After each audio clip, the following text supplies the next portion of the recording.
La Corée du Nord vient de prendre une décision qui inquiète sérieusement les grandes puissances. Kim Jong-un vient de modifier la constitution du pays pour permettre une riposte nucléaire automatique si le dirigeant nord-coréen est tué ou si le régime est attaqué. En clair, Kim Jong-un dit si une seule moustique le touche, le monde entier finit en choucouilla géant.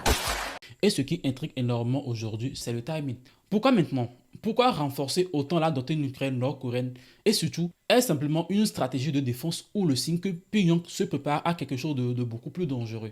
Parce que à partir du moment où une frappe nucléaire peut devenir automatique, le risque d'escalade mondiale devient beaucoup plus inquiétant. Aujourd'hui, on va donc comprendre ensemble ce que Kim Jong-un vient réellement de changer. Pourquoi cette décision fait autant peur? Mais il y a un point qui inquiète encore plus que le reste. C'est cette idée de riposte automatique. Bon, concrètement, qu'est-ce que ça veut dire?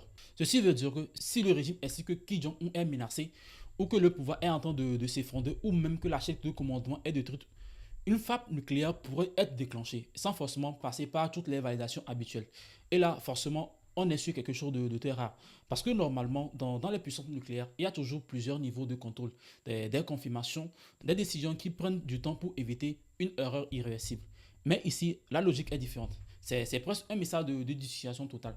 Peu importe ce qui arrive aux dirigeants, la riposte suivra. Sans dissuasion nucléaire, un régime peut facilement disparaître.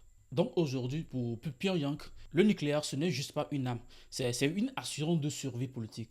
Et en plus, les tensions mondiales augmentent. Et plus les tensions mondiales augmentent, plus cette logique se renforce parce que en ce moment, le contexte mondial est déjà très tendu. On a la guerre en Ukraine qui continue, les tensions entre la Chine et la Taïwan qui montent, le Moyen-Orient qui reste instable, et les grandes puissances se regardent de plus en plus en rivalité. Dans ce climat, la Corée du Nord durcit encore sa position. Mais le problème dont nous devons tous avoir peur maintenant est que plus un système nucléaire devient rapide ou automatique, plus le risque d'erreur augmente. Ce qui veut dire qu'une mauvaise interprétation, une fausse alerte, un bug technique ou même une décision prise dans la panique, dans ces cas-là, les conséquences peuvent être irréversibles. L'histoire l'a déjà montré pendant la guerre froide. Le monde a plusieurs fois frôlé une catastrophe nucléaire à cause d'une simple erreur, sauf qu'aujourd'hui, la situation est beaucoup plus difficile à lire. Et la Corée du Nord reste un des pays les plus fermés du monde. Donc, on ne connaît pas réellement ses capacités exactes, ses systèmes ou même sa logique interne complexe. Du coup, quand Kim Jong-un annonce ce type de doctrine, le monde écoute très attentivement. Et surtout, les États-Unis prennent ça très au sérieux. Parce que dans cette nouvelle logique, même une attaque réussie pourrait déclencher une riposte. Et c'est probablement ça le vrai objectif.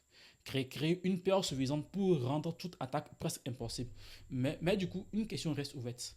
Est-ce que cette stratégie rend vraiment le monde plus sûr ou est-ce que le rend encore plus dangereux? J'entends vous répondre dans les commentaires.